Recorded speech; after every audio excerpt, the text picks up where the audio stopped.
Corak tafsir dalam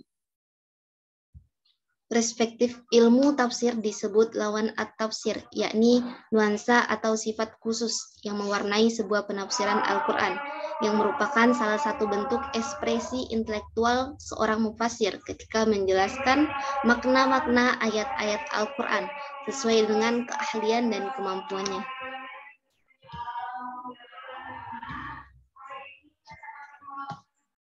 Mazahib tafsir batniyah, pengertian, latar belakang, dan sejarah berdirinya. Nah, Syiah Imamiyah ini biasa disebut dengan Ismailiyah, dinisabkan kepada Ismail bin Ja'far As-Sadiq. Dinamakan juga Al-Batniyah, karena memahami Al-Quran hanya secara batin, tanpa melihat makna zahirnya. Tidak jauh berbeda dengan metode penafsiran Itsna Asy'ariyah, Syiah Ismailiyah atau disebut dengan Batniyah juga menggunakan metode takwil dalam menafsirkan Al-Quran. Bedanya, mereka tidak menulis kitab-kitab tersendiri yang menafsirkan ayat-ayat Al-Quran. Mereka hanya melakukan penafsiran pada kitab-kitab secara terpisah. Nah, penakwilan mereka terhadap ayat-ayat Al-Quran terlalu bebas, sehingga tidak mengenal aturan-aturan takwil dalam penafsiran Al-Quran. Mereka berpendapat bahwa Al-Quran memiliki dua makna, yakni makna batin dan makna lahir, dan mereka menggunakan makna batin. Sekte Ismailiyah dapat digolongkan dalam Syiah Imamiyah, karena sekte ini mengakui bahwa pengganti Alif Zainal Abidin, imam keempat adalah Abu Ja'far Muhammad Al-Bakir.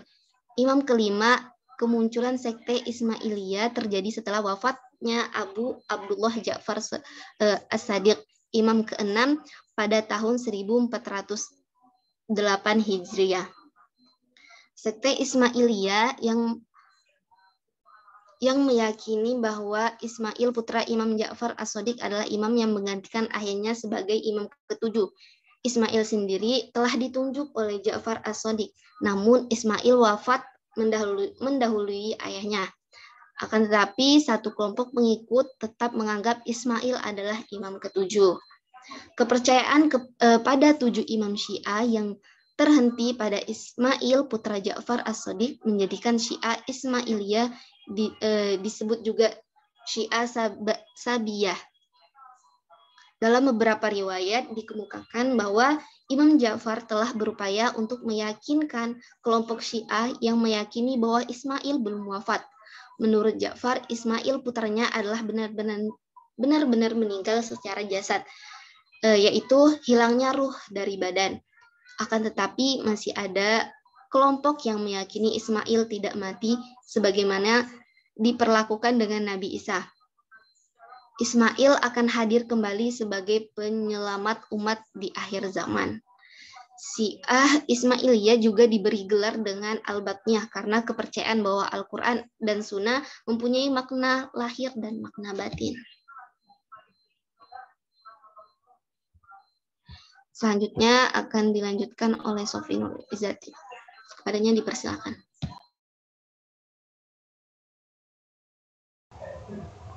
Baik, terima kasih. Mungkin untuk selanjutnya saya izin melanjutkan, yakni mengenai contoh kitab dari aliran Batiniah. Di antaranya yaitu yang pertama Fadhailul Batiniyah, kemudian ada Majma'ul Bayan karyanya Abu Ali Al-Fadl Ibnu Al-Hasan At-Tabrasi, kemudian ada As-Sofi karyanya Ma'lam Muhsin Al-Kashi, kemudian ada juga Al-Balaghah As-Sab'ah, Al-Balaghah Ats-Tsani, kemudian ada Al-Balaghah Ats-Tsalits. Nah, mungkin perlu diketahui ya teman-teman bahwasannya sebenarnya penafsiran mereka ini itu bukan terkumpul dalam satu kitab tafsir tersendiri gitu. Jadi kemungkinan yang disebutkan tadi, karya-karya yang disebutkan tadi itu bukan merupakan kitab tafsir secara utuh, tetapi penafsiran-penafsirannya ini itu tersebar dalam kitab-kitab karya-karyanya mereka, kayak gitu. Jadi bukan dalam bentuk satu kitab tafsir tersendiri, tetapi tersebar tersebar pada karya-karyanya mereka. Nah, kemungkinan di antara karya-karyanya itu yang terdapat penafsiran-penafsiran mereka di dalamnya, yaitu yang telah disebutkan tadi. Kemudian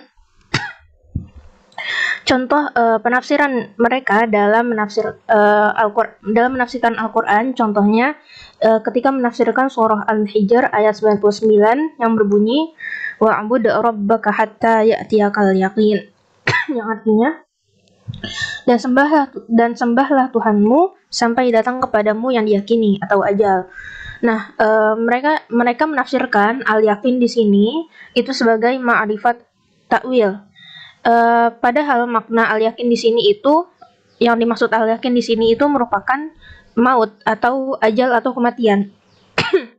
Kemudian aliran ini dalam persoalan yang lain juga menghalalkan perkawinan dengan saudara-saudara perempuan dan semua muhrim lainnya, dengan alasan bahwasannya saudara laki-laki itu lebih berhak atas saudara perempuan menurut mereka. Kemudian menurut Abu Bakar Aceh, penafsiran mereka ini merupakan cerminan dari keyakinan yang mirip Plato. Mereka percaya bahwasannya hukuman ibadah seperti sholat, puasa, sebagainya itu hanya perlu buat lapisan rakyat yang bodoh ya atau yang awam saja gitu. Artinya mereka menganggap bahwasannya orang-orang yang berdosa itu merupakan dari kalangan yang awam saja kayak gitu. Kemudian sebagai akibatnya mereka dalam setiap ayat Al-Quran yang berkaitan dengan taklif, mereka menakwilkan dengan mengambil makna batinnya saja tanpa melihat makna zahirnya. Sehingga nggak heran kalau aliran ini disebut aliran batiniyah, karena mereka hanya memandang makna batinnya saja tanpa melihat makna zahirnya. Kemudian mereka menakwilkan, contohnya mereka menakwilkan wudhu itu dengan kepemimpinan imam. Kemudian menakwilkan zakat dengan penyesuaian jiwa melalui pengetahuan dan keagamaan serta lain-lain. Nah, karena terlalu bebasnya mereka menggunakan takwil ini, sehingga penafsiran mereka ini nggak jarang disebut sebagai penafsiran yang sesat gitu, karena mereka ini dalam menafsirkan Al-Quran juga cenderung tidak mengikuti kaidah-kaidah takwil dan tafsir yang berlaku kayak gitu. Next.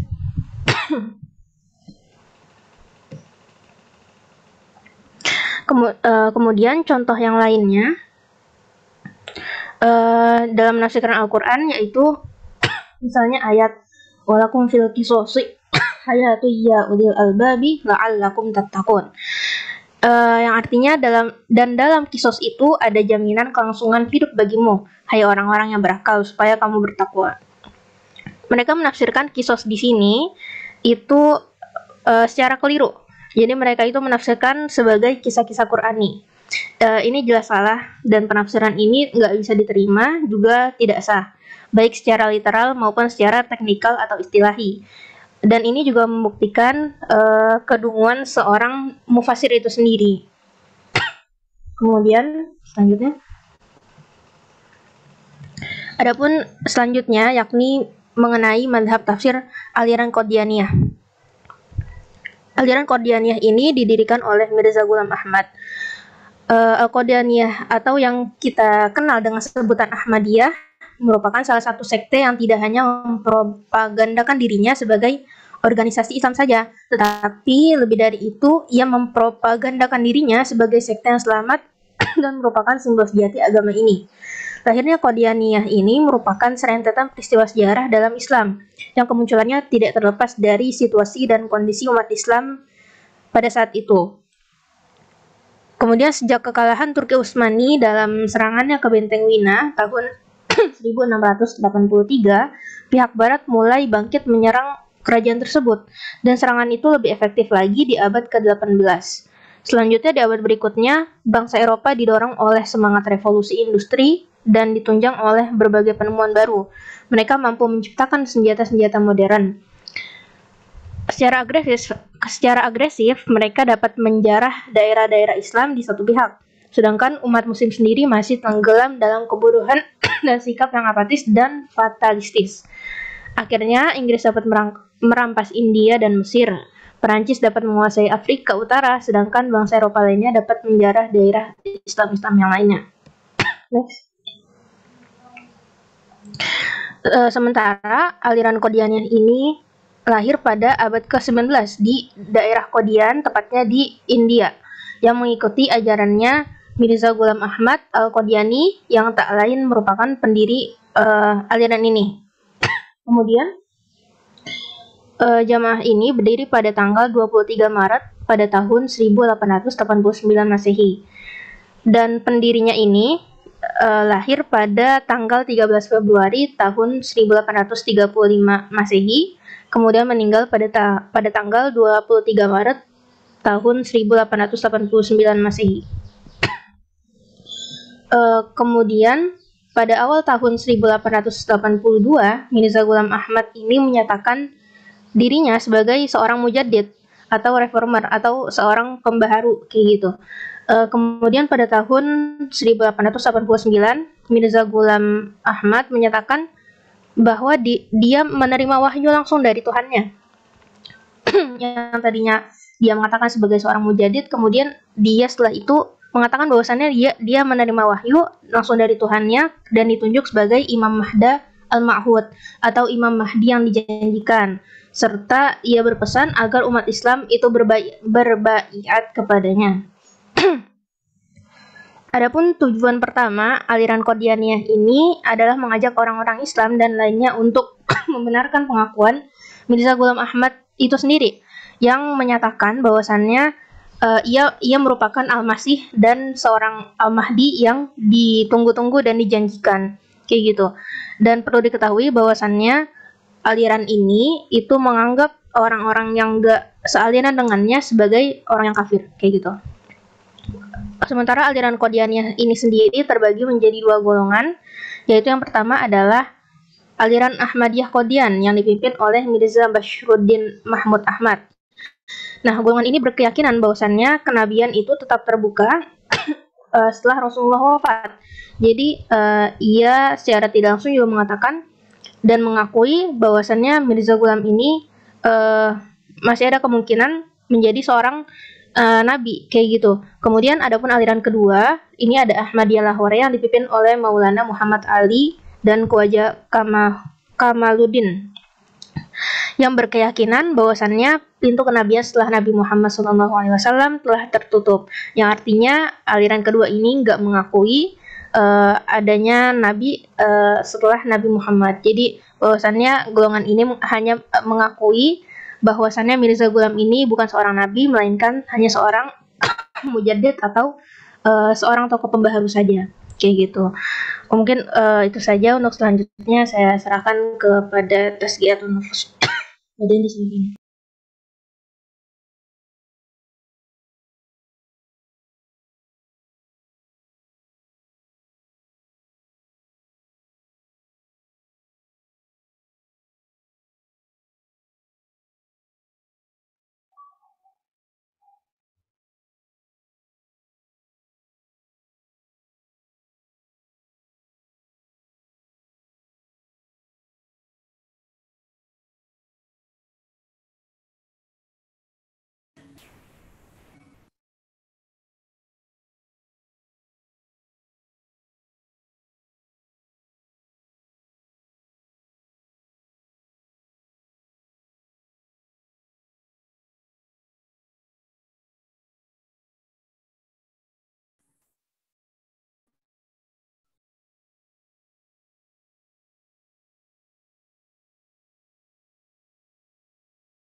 Untuk materi selanjutnya saya persilakan kepada Kak Fajria Silia.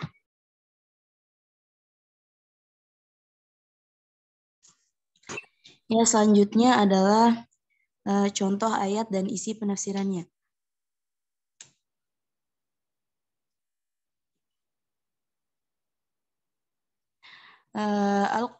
Al-Qadianiyah sendiri mempunyai kitab pegangan dan pedoman para jamaahnya, yaitu kitab Ta'zirah. Kitab ini diklaim oleh Mirza Ghulam Ahmad sebagai kumpulan wahyu yang dia terima dari Allah Subhanahu wa Ta'ala. Isi kitab ini menggunakan 5 bahasa, yaitu bahasa Urdu, bahasa Arab, bahasa Punjabi, bahasa Parsi, dan bahasa Inggris. Contohnya antara lain adalah pernyataan Mirza Ghulam Ahmad ketika menafsirkan Quran surah Al-Isra ayat 1 sebagai berikut. Bismillahirrahmanirrahim. Subhanalladzi asra bi'abdihi laylan minal masjidil haram ilal masjidil aqsa alladzi barakna hawlahu linuriyahu min ayatina innahu huwas sami'ul basir. Artinya, Maha Suci Allah yang telah memperjalankan hambanya pada suatu malam dari Masjidil Haram ke Masjidil Aqsa yang telah kami berkahi sekelilingnya, agar kami perlihatkan kepadanya sebagian dari tanda-tanda kebesaran kami. Sesungguhnya dia maha mendengar lagi maha melihat. Yang dimaksud dengan Al-Masjidil Aqsa adalah Masjid Qadian. Jika dikatakan Masjid Qadian, sama atau bahkan mengungguli Masjid Al-Haram dan Masjid Al-Aqsa, maka berpergian ke Masjid Qadian sama halnya dengan berhaji atau bahkan melampauinya. Selanjutnya, adapun mengenai faktor munculnya aliran Al-Qadianiyah yang dikemukakan oleh para ulama, beberapa persepsi diantaranya adalah yang pertama, Maulana Muhammad Ali mengatakan bahwa Ahmadiyah lahir atas gencarnya kaum misionaris Kristen atau propaganda Hindu terhadap umat Muslim. Selanjutnya, menurut Wilfres Catwill Smith, Al-Qadianiyah ini lahir di tengah huru-hara runtuhnya masyarakat Islam lama dan infiltrasi budaya dengan sikapnya yang baru. Serangan gencar kaum misionaris Kristen terhadap Islam sehingga lahirlah Al-Qadianiyah Ahmadiyah. Selanjutnya, munculnya aliran Al-Qadianiyah tidak lain hanyalah sebuah efek negatif dari kehidupan sufistik yang dicoba ditempuh oleh seorang sufi muslim laki-laki, yaitu Mirza Ghulam Qadiani. Pada akhirnya, praktek kehidupan sufistik ini menjelma sebagai agama baru yang karakteristiknya berbeda jauh dengan agama Islam.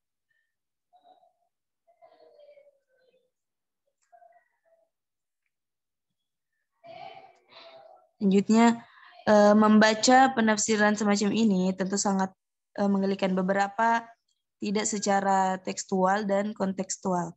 Jelas ayat ini sedang berbicara tentang penjelasan Isra Mi'raj Muhammad SAW yang dimulai dari Masjidil Haram kemudian melewati Masjidil Aqsa sebelum akhirnya sampai ke Sidratul Muntaha. Ayat ini begitu jelas kemudian ditafsirkan oleh Mirza Ghulam Ahmad dengan menariknya ke dalam konteks yang sangat lokal, yakni Masjid Qadian. Penafsiran semacam ini tentu jauh dari konteks ayat dan mempropagandakan konstruksi Al-Quran. Misalnya, juga tafsir yang terdapat pada ayat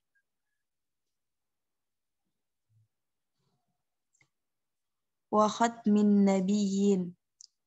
Mereka menafsirkan khataman nabiyyin sebagai zinatun nabiyyin, hiasan para nabi. Sedangkan yang dimaksud dengan khataman nabiyyin dalam kitab-kitab tafsir yang telah disepakati oleh para ulama adalah Nabi Muhammad SAW adalah akhir para nabi. Tidak ada nabi setelahnya. Makna ini meliputi dua cara membacanya, dengan fathah atau dengan kasrah. Dan tidak ada sumber lain yang menafsirkan ayat ini dengan makna berbeda. Selanjutnya, tafsir yang digunakan oleh kelompok Al-Qadianiyah yang didirikan oleh Mirza Ghulam Ahmad dengan nama kitabnya adalah Kitab Tadhkirah. Kritik atas tafsir ini adalah tafsirannya yang sudah berbeda dengan kalangan yang lainnya, karena kitab yang digunakan juga sudah tercampur antara Al-Quran dan ucapan Mirza Ghulam Ahmad sendiri, serta penafsirannya yang cenderung digunakan untuk menguatkan pengakuan Mirza Ghulam. Next. Selanjutnya, mazhab tafsir Bahaiyah atau Babiyah, pengertian latar belakang dan sejarah berdirinya. Bahai dalam bahasa Arab Bahaiyah adalah agama monoteistik yang menekankan pada kesatuan spiritual bagi seluruh umat Islam. Agama Bahai lahir di Persia atau sekarang Iran pada abad ke-19. Pendirinya agama Bahai bernama Bahaullah.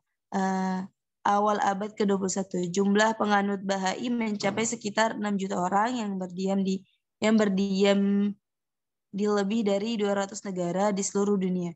Di dalam ajaran Bahai, sejarah keagamaan dipandang sebagai suatu proses pendidikan bagi umat manusia melalui para utusan Tuhan yang disebut para perwujudan Tuhan.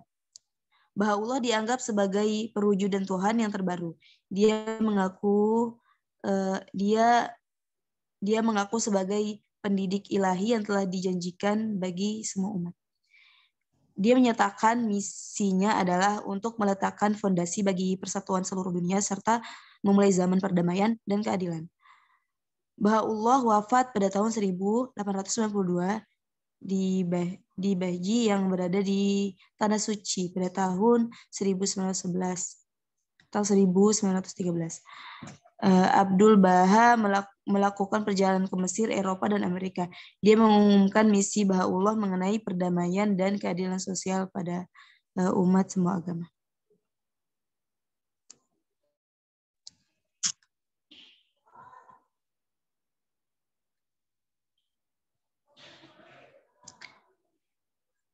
Selanjutnya akan disampaikan oleh Nufus. Baik, materi selanjutnya Al-Babiyah atau Al-Bahaiyah adalah sebuah gerakan yang lahir dari aliran Syiah pada tahun 1260 Hijriah sampai 1844 Masehi di bawah pengayoman penjajahan Rusia, Yahudi internasional, dan penjajah Inggris dengan tujuan merusak akidah Islam dan memecah belah barisan kaum muslimin. Pendirinya adalah Mirza Ali Muhammad Ridho Ash-Shirazi. Belajar dari para syekh aliran Syekhiyah, sebuah sekte Syiah.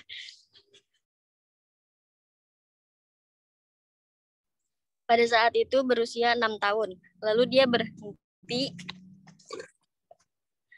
dia berhenti dan menyibukkan diri dengan berdagang. Dalam umur 16 dia kembali belajar, menyibukkan diri mempelajari kitab-kitab aliran sufi sambil melakukan latihan-latihan rohani serta amalan-amalan kebatinan yang melelahkan. Pada tahun 1259 Hijriah, dia pergi ke Baghdad dan dia mulai rajin menghadiri majelis seorang imam aliran Syekhiyah di zamannya seperti Hazim Ar-Rasyati. Dia mempelajari pemikirannya dan pemikiran aliran Syekhiyah.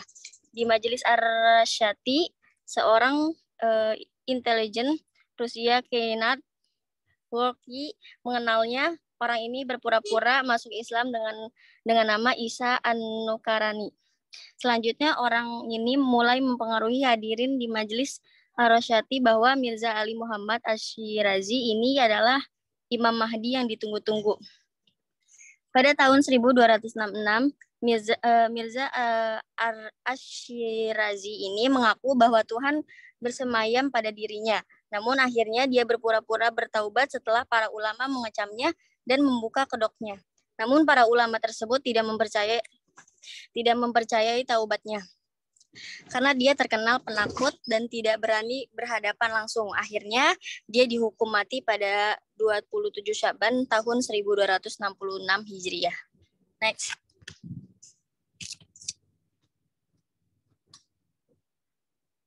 Adapun contoh-contoh kitab, yaitu berikut nama-nama kitab suci Bahai. Yang pertama kitab tersuci Al-Aqdas yang berisi tentang hukum-hukum Bahaullah.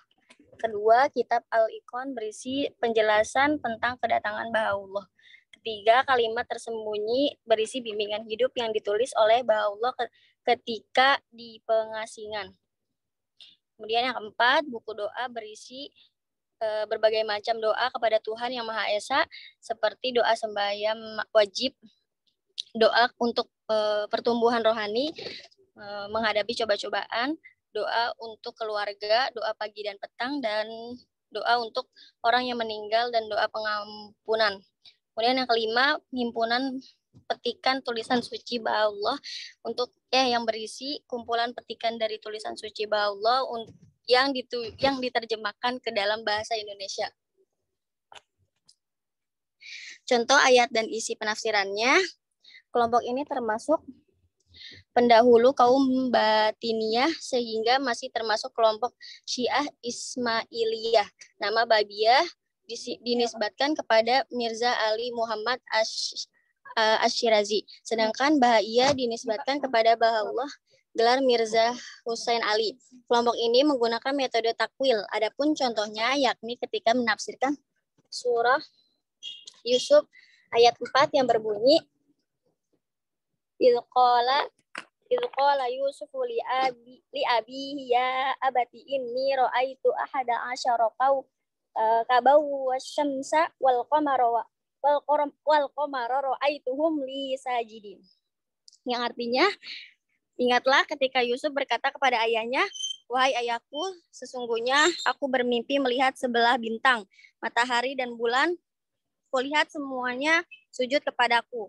Menurut kelompok Syiah Babiyah, yang dimaksud Yusuf adalah Rasulullah dan Husain. Sedangkan yang dimaksud matahari adalah Fatimah dan bulan adalah Muhammad. Adapun yang dimaksud bintang adalah para imam. Dalam salah satu kitabnya yang terkenal yaitu Al-Aqdas, kita akan mendapatkan sejumlah penakwilan mereka. Surga ditakwilkan sebagai kehidupan ruhaniyah dan neraka adalah kematian ruhaniyah. Kehidupan ruhaniyah adalah imam kepadanya, sedangkan kematian ruhaniyah adalah dusta terhadap dakwanya. Next.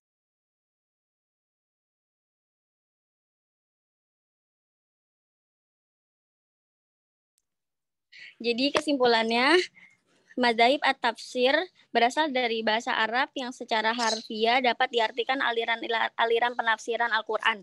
Syiah Imamiyah Ismailiyah dinisbatkan kepada Ismail bin Ja'far al-Shadiq, dinamakan juga Al-Batiniyah karena memahami Al-Quran hanya secara batin tanpa melihat makna zohirnya. Tidak jauh berbeda dengan metode penafsiran Itsna Asyariyah. Adapun contoh kitab-kitabnya yakni Fadhail Al-Batiniyah, Al-Tibyan fi At-Tafsir Al-Quran, karya Abu Ja'far Muhammad Ibnu Hasan Ibnu Ali Al-Tusi, Majma' Al-Bayan, karya Abu Ali Al-Fadli Ibnu Al-Hasan Al-Tabrasi, dan lain-lainnya. Aliran Al-Qadaniyah didirikan oleh Mirza Ghulam Ahmad. Al-Qadiyaniyah atau yang dikenal sebagai sebutan Ahmadiyah adalah salah satu sekte yang tidak hanya mempropagandakan dirinya sebagai organisasi Islam, akan tetapi lebih dari itu ia mempropagandakan dirinya sebagai sekte yang selamat dan merupakan simbol sejati agama ini. Al-Qadiyaniyah sendiri mempunyai kitab pegangan dan pedoman para jamaah, yaitu kitab Tazkirah. Bahai dalam bahasa Arab Bahaiya adalah agama monoteistik yang menekankan pada kesatuan spiritual bagi seluruh umat manusia. Agama Bahaiya lahir di Persia, sekarang Iran, pada abad mencapai sekitar 6 juta orang yang berdiam di lebih dari 200 negara di seluruh dunia. Adapun nama-nama kitab suci Bahai yakni kitab tersuci Al-Aqdas yang berisi tentang hukum-hukum Bahaullah, kitab Al-Iqan berisi penjelasan tentang kedatangan Bahaullah dan lainnya. Baik, sekian dari kami. Selebihnya saya kembalikan kepada moderator.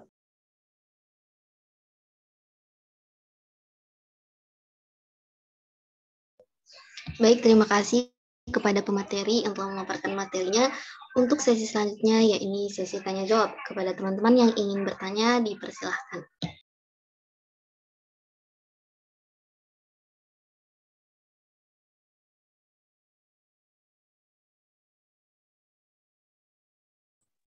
Saya mohon izin bertanya.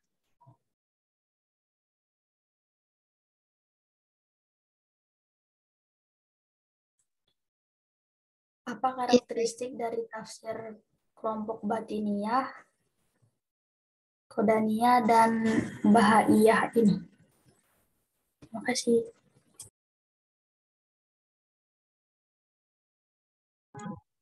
Saya izin bertanya, bagaimana hubungan antara tafsir dan takwil, lalu apa persamaan dan perbedaannya? Itu aja, terima kasih.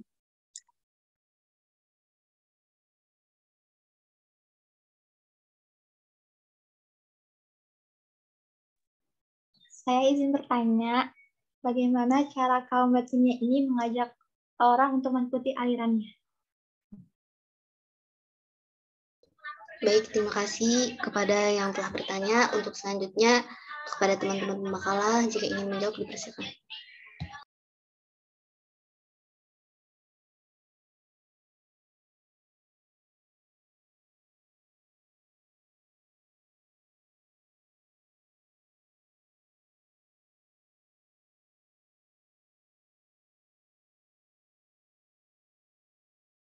Baik, saya izin menjawab ya pertanyaan dari Kak Azkia. Bagaimana sih hubungan antara tafsir dan ta'wil, lalu apa persamaan dan perbedaannya? Nah, tafsir itu menyangkut seluruh ayat ya. Sedangkan ta'wil itu hanya berkenaan dengan ayat-ayat yang mutasyabihat atau dalam kurung samar dan perlu penjelasan. Selain itu, tafsir itu menerangkan makna-makna ayat dengan pendekatan riwayat. Sedangkan ta'wil dengan pendekatan dirayat. Nah, untuk persamaannya tafsir ini untuk persamaan tafsir dan ta'wil ini sama-sama sebagai sarana untuk memahami Al-Qur'an serta menjelaskannya. Baik, itu saja dari saya. Jika ingin menambahkan, dipersilakan.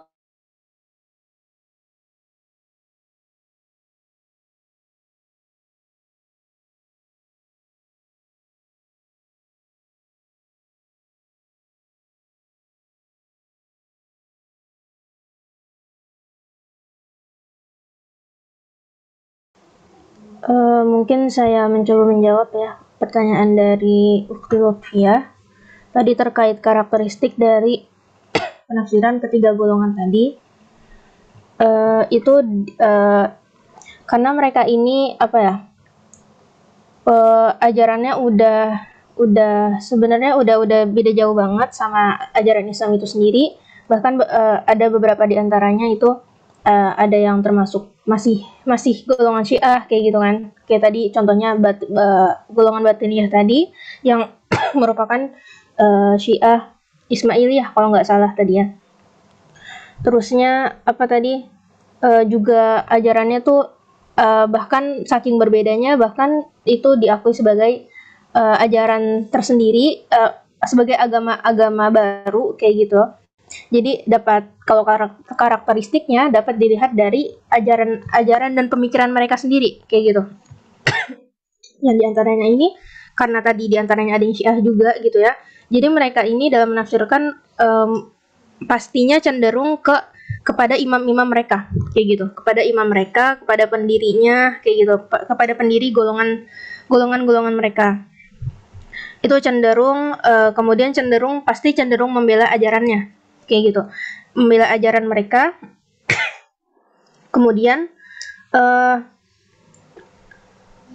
karena tadi disebutkan juga ya bahwasannya golongan-golongan mereka ini itu cenderung memandang bahwasannya orang-orang yang nggak mengikuti ajaran mereka itu adalah kafir, kayak gitu. Jadi dalam penafsirannya mereka juga pastinya cenderung mengkafirkan orang yang nggak segolongan dengannya. Kemudian penafsirannya mereka ini itu bukan dalam satu kitab tafsir tersendiri gitu. Jadi kan kalau misalnya biasanya kalau misalnya kita tuh ada kalau misalnya di golongan Sunni kayak gitu ya, itu kan misalnya ada tafsir At-Tabari atau tafsir Al-Qurtubi, itu satu buku tafsir, itu karya tafsir semua kayak gitu. Nah, tapi golongan-golongan mereka ini enggak. Jadi biasanya penafsiran mereka itu terdapat pada karya-karya mereka. Jadi bukan dalam bentuk kitab tafsir tersendiri, tapi tersebar dalam karya-karya mereka, kayak gitu. Jadi sebenarnya mereka ini nggak punya kitab-kitab tafsir yang satu kitab itu membahas penafsiran mereka aja, kayak gitu. Mungkin kayak gitu sih, sama karena ini ya, karena ajarannya sangat berbeda dan karena mereka ini nggak mengikuti kaidah-kaidah penafsiran dan kaidah-kaidah takwil yang kita kenal di ulumul Quran, kayak gitu. Jadi penafsiran mereka ini cenderung asal-asalan dan tadi membela imam mereka, kemudian juga sama membela ajaran mereka. Mungkin kayak gitu karakteristik penafsiran mereka. Bagaimana Ukti? Dan kalau teman-teman ada yang ingin menambahkan atau meneruskan, dipersilakan.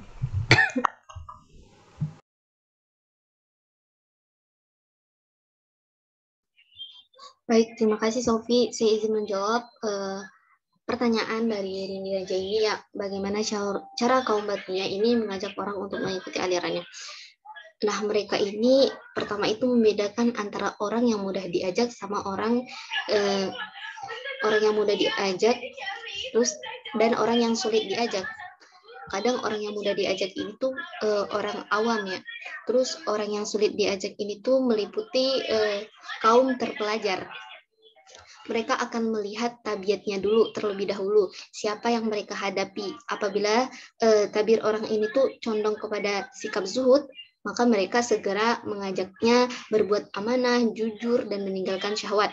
Akan tetapi, apabila orang yang di dekatnya ini orang yang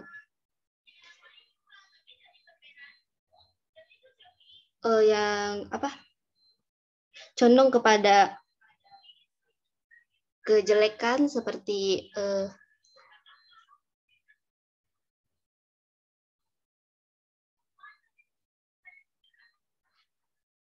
kepada misal hawa nafsu,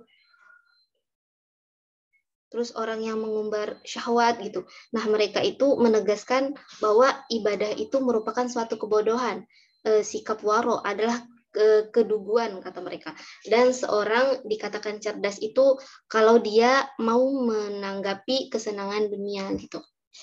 Nah, intinya Batniah ini adalah suatu yang berkebalikan dengan ajaran Islam, dan mereka akan melihat siapa yang menjadi target atau korban, sehingga mereka bisa laris menjajakan kesempatan ataupun pemikiran-pemikiran mereka, walaupun jelas-jelas itu bertolak belakang dengan Islam.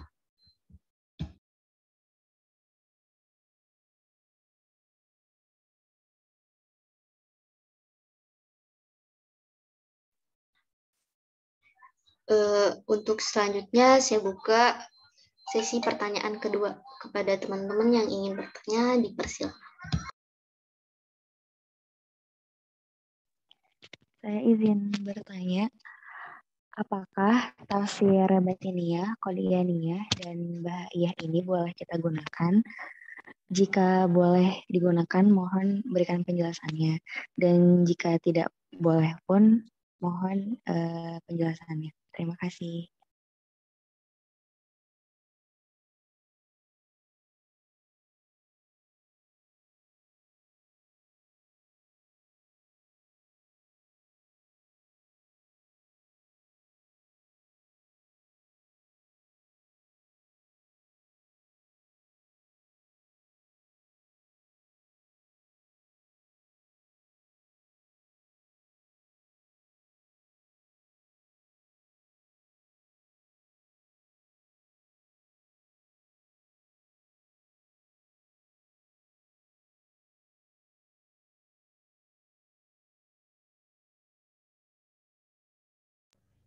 Masih tersisa 2 penanya lagi. Kepada yang ingin bertanya dipersilakan.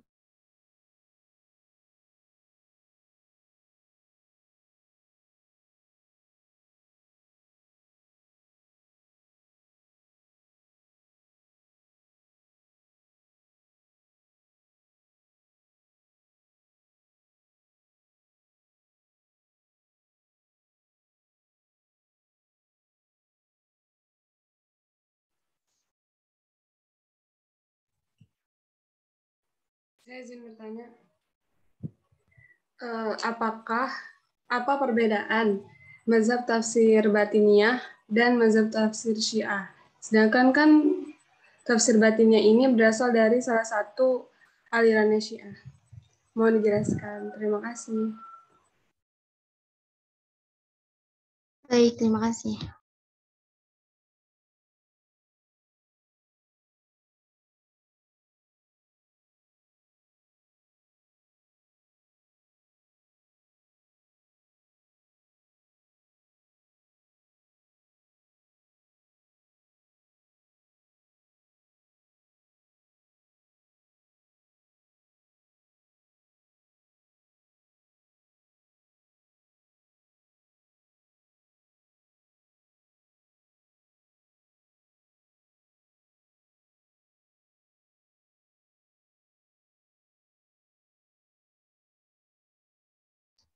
Apakah masih ada yang ingin bertanya lagi?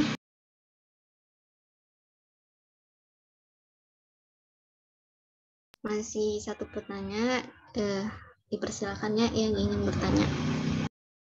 Kalau tidak ada yang ingin bertanya lagi, dipersilakan kepada Sofi Izati, kepada teman-teman yang lain untuk menjawab pertanyaan.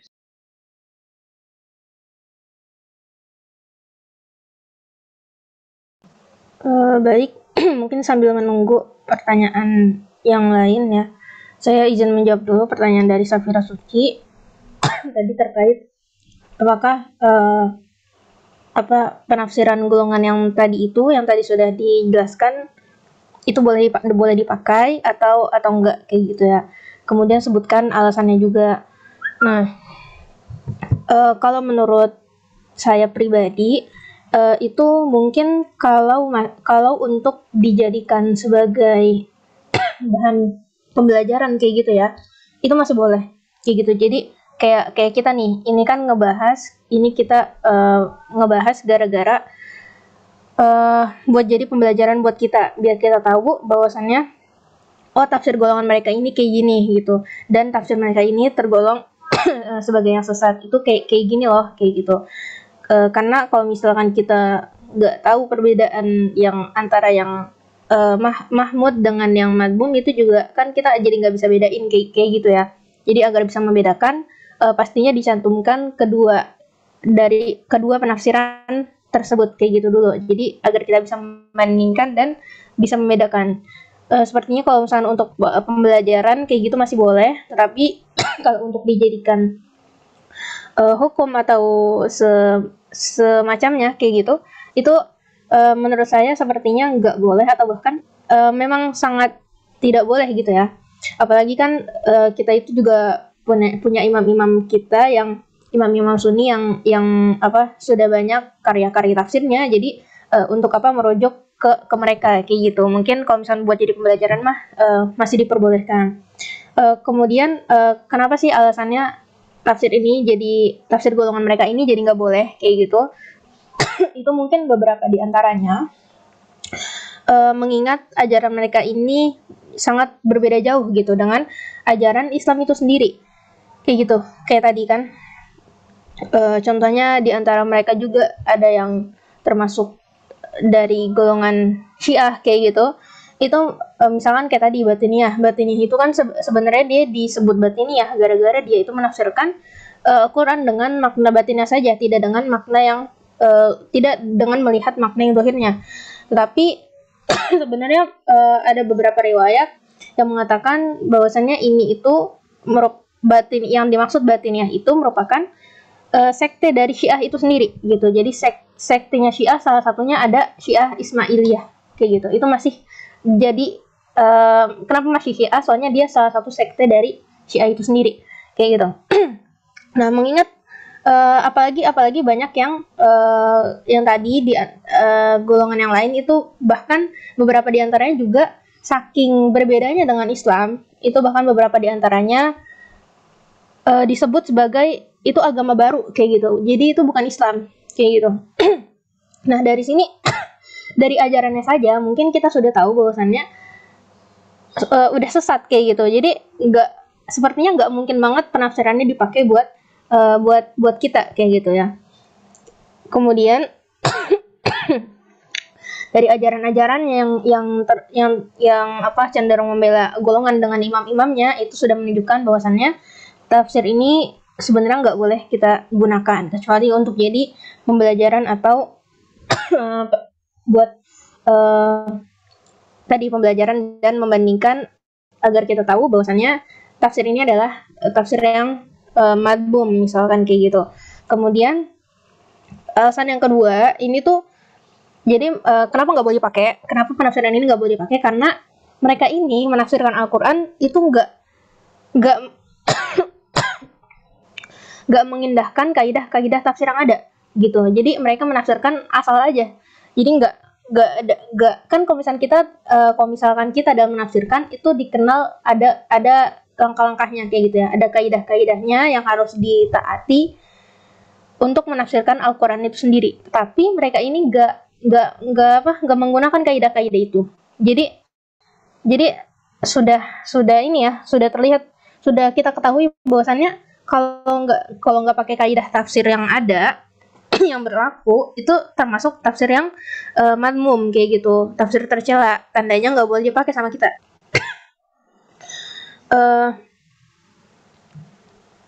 Apalagi mereka ini hanya melihat makna batin Al-Quran saja gitu. Jadi nggak mengakui makna zahir. Jadi menurut mereka itu Al-Quran memang ada makna zahir dan batinnya. Tapi mereka itu meyakini bahwasannya yang dimaksud Al-Quran ini hanya makna batinnya saja. Kayak gitu bukan. Jadi bukan makna zahirnya. Jadi ini jelas itu ya, sangat berbeda sekali dengan ajaran Islam itu sendiri dan kaidah-kaidah penafsiran yang berlaku kayak gitu. Jadi jelas ini nggak boleh sih dipakai kayak gitu. Apalagi kalau misalkan buat terkait hukum-hukum Islam itu sendiri. Kemudian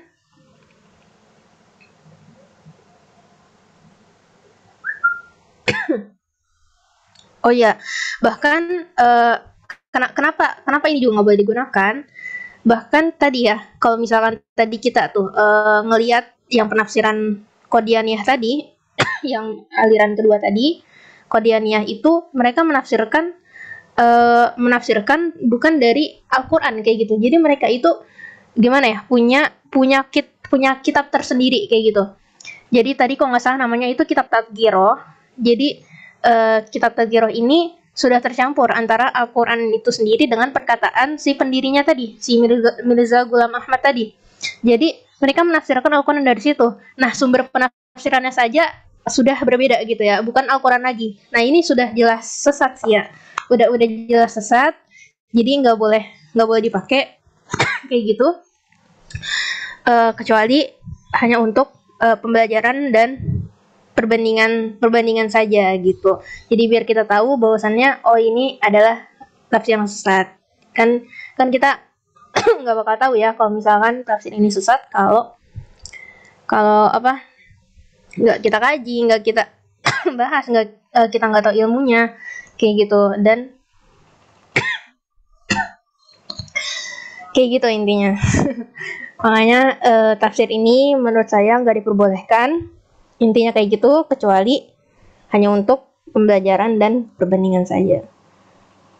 Mungkin itu saja. Kalau ada teman-teman yang ingin menambahkan atau menanggapi, dipersilakan. Oh ya, gimana Safira?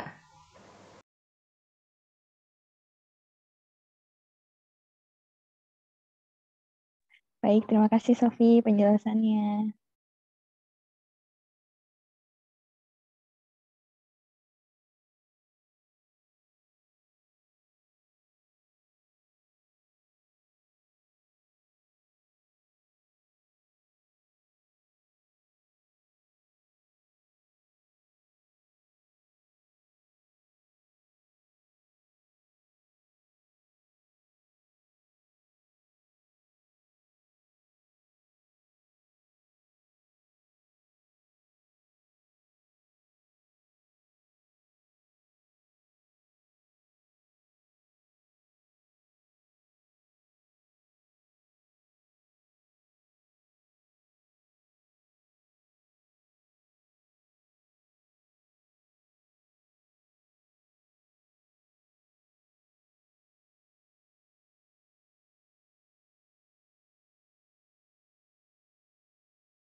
tadi terkait pertanyaan Salma Kamila Putri ya, yang apa sih perbedaan tafsir Syiah dan tafsir Batiniyah ini ya, yang dianggap sebagai salah satu aliran dari Syiah itu sendiri. Kalau perbedaan sih menurut saya nggak ada perbedaan yang mencolok ya, soalnya gini loh, kan seperti yang kita ketahui ya, misalkan nih ada aliran Syiah. Nah, aliran Syiah ini terkenal paling banyak sektenya. Nah, salah satu sektenya itu ada yang namanya Syiah Ismailiyah, kayak gitu. Nah, Syiah Ismailiyah ini dia itu mungkin kayak gini, mungkin kalau misalnya Syiah ini kan dia terkenal dengan apa? Sebenarnya kalau misalkan mencolok sih nggak terlalu ada yang mencolok ya, soalnya kan gini, dua-duanya itu kan karena masih sama-sama Syiah, jadi mereka ini sama-sama membahas imamiyahnya mereka, kayak gitu kan. Terusnya membela ajaran mereka. Tapi mungkin kalau Ismailiyah ini dia tuh terkenalnya sebagai aliran Batiniyah karena dia itu menafsirkan Al-Quran dengan melihat makna batinnya saja. Jadi nggak melihat makna zahir dari ayat yang ditafsirkan itu sendiri. Kayak gitu. Jadi karena Ismailiyah ini yang tadi memandang Al-Quran dengan makna batinnya saja, jadi dia ini dapat sebutan kayak gitu. Gelarnya ini adalah golongan batiniyah kayak gitu. Tapi sebenarnya batiniyah ini juga ada ya yang bilang bahwasannya ini tuh bukan Ismailiyah, tapi apa waktu itu ya? Saya pernah baca golongan apa kayak gitu. Itu tapi termasuk masih golongan Syiah juga gitu. Jadi sekte yang lain kayak gitu. Intinya Batiniyah ini dia tuh menafsirkan dengan melihat makna batin tanpa melihat makna yang zahir. Kayak gitu. Mungkin kalau misalkan tafsir Syiah itu sendiri juga ini sih ya, karena gak menutup kemungkinan kalau dia ini juga mempunyai cara yang sama kayak gitu, yakni melihat makna yang batin tanpa melihat makna yang zahirnya. Kalau dalam menafsirkannya mungkin atau perbedaannya mungkin dari ajarannya kan, karena dia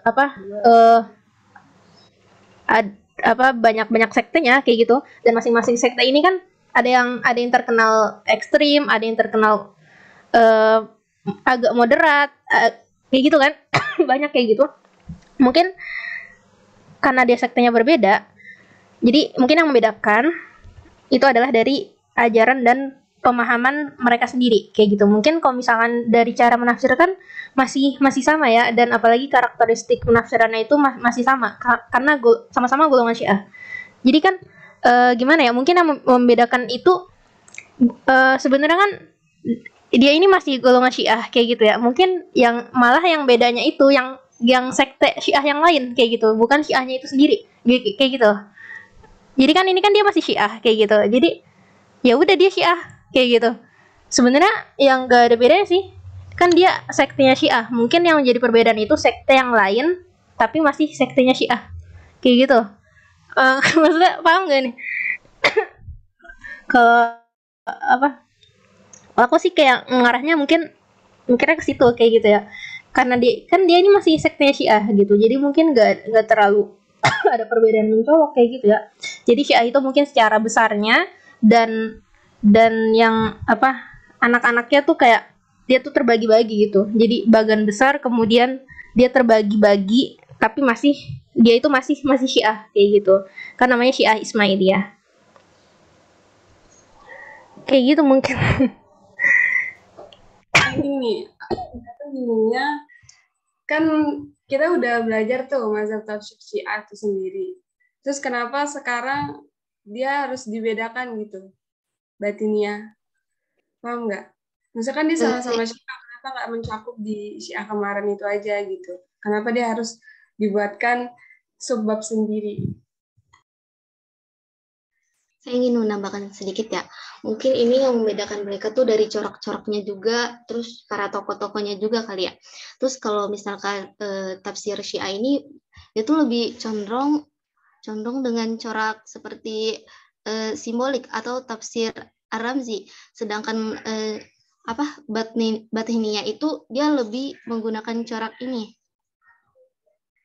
lebih menggunakan metode takwil. Begitu.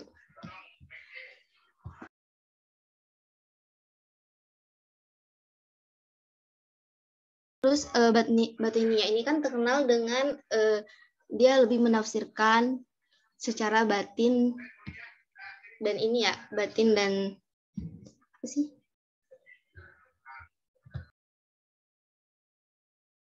Batin dan takwil. Nah, tapi untuk metodenya itu mereka lebih ke aturan ininya, takwil.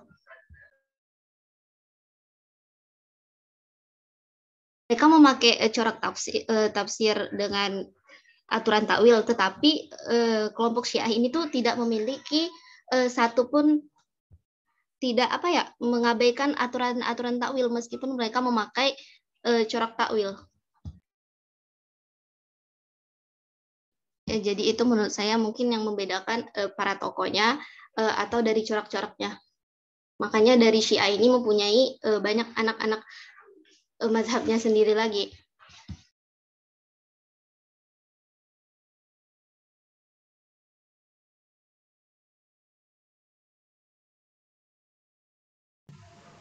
Mungkin salah satu yang membedakan ini kali ya, apa, dari metode penafsirannya kayak gitu. Misalkan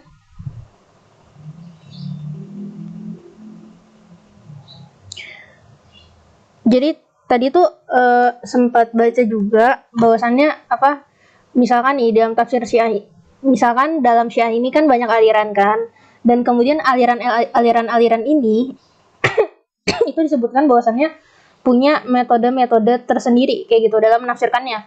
Jadi mungkin apa, metode karena apa, Syiah Ismailiyah ini terkenal dengan dia itu hanya memandang makna yang batinnya saja gitu. Siapa tahu sekte-sekte yang lain gak kayak gitu. Jadi gara-gara sekte ini dia memandang hanya menafsirkan dengan memandang makna batinnya saja. Jadi dia terkenal dengan sebutan batiniyah. Jadi mungkin yang mencolok kayak gitu ya, yang berbeda di antara mereka yang sekte-sekte yang lain itu dari sini gitu. Jadi mungkin salah satu aliran yang terkenal itu Syiah Ismailiyah ini. Dan apa, metode-metodenya itu tadi tuh apa, disebutkan kayak berbeda-beda gitu. Jadi intinya mereka nggak cuma ajaran-ajaran aliran ini yang berbeda, tetapi dalam menafsirkan Al-Quran mereka ini juga punya metode-metode tersendiri. Tapi mungkin saya belum nemu secara rinci metodenya itu kayak gimana, kayak gitu. Tetapi yang paling terkenal itu mereka menafsirkannya gak mematuhi kaidah-kaidah tafsir, kemudian gak memandang Al-Quran hanya memiliki makna batin saja, gitu. Tetapi mungkin kalau misalkan dibedakan, kenapa? Karena apa ya? Misalkan nih tafsir Syiah garis besarnya itu kayak seperti ini loh, kayak gitu kan. Mungkin kemarin itu karakteristiknya kayak gini segala macam. Tapi mungkin dari Syiah itu sendiri kan punya banyak golongan, dan golongan yang paling mencolok dengan menafsirkan dengan makna batinnya saja itu golongan Syiah Ismailiyah ini. Makanya dia disebut batiniyah, dan makanya dia punya apa, bahasan tersendiri kayak gitu. Jadi mungkin dari yang dibahas secara umum kayak gitu, jadi dibahas secara rinci lagi, karena mungkin mereka menafsirkan dengan makna batin ini gak semua di sekte Syiah yang lain kayak gitu. Mungkin hanya sekte ini saja kayak gitu. Mungkin yang lain masih memandang makna zahir, tapi karena ajarannya beda kayak gitu ya, jadi nggak menutup kemungkinan mereka sesat juga kayak gitu. Tapi kan diantaranya ada yang moderat, tapi nggak bisa disamaratakan kayak gitu ya. Jadi mungkin kayak gitu sih yang ngebedain dari metode, terusnya dari dia ngelihat makna batinnya aja, dan nggak menutup kemungkinan sekte yang lain nggak kayak gitu atau sama kayak gitu. Jadi mungkin itu sih lebih menjurus ke ini. Dan apa ya, kenapa ini jadi tiga kayak tadi ya, ada batiniyah, terus ya qadianiyah, terus ya ada bahaiyah. Karena kalau saya simpulkan sih ya, dari ketiga aliran ini tuh dia kesamaannya sama-sama menafsirkan Al-Quran dengan makna batinnya saja tanpa melihat makna zahirnya. Jadi ini kenapa jadi pembahasan tersendiri kayak gitu. Itu yang menjadi persamaan mereka. Dan kalau sekte Syiah yang lain sih mungkin saya kurang tahu, tapi gak menutup kemungkinan kalau mereka ini berbeda metode dan cara menafsirkannya. Kayak gitu sih. Kayak gitu. Mungkin ya. Gimana? Apa mungkin kalau ada teman-teman yang ingin menambahkan kayak gimana? Gimana sama? Iya. Oke, makasih penjelasannya.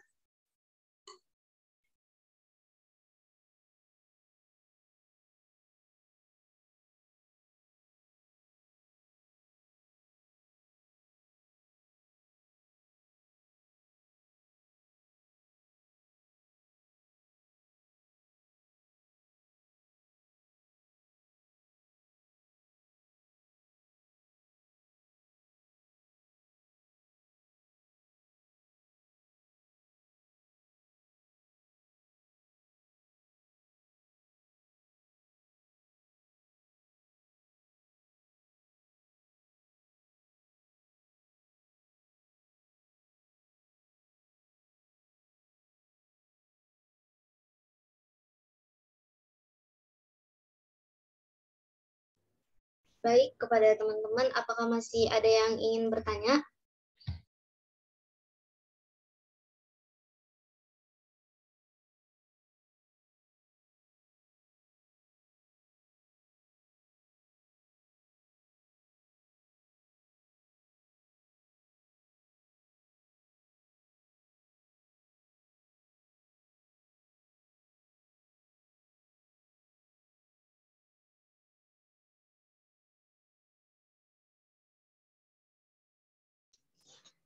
Jika tidak ada yang ingin bertanya, maka untuk sesi selanjutnya yaitu sebenarnya masukan dari dosen pengampu ya. Karena ibunya tidak ada, maka kita lanjut ke acara selanjutnya yaitu penutupan.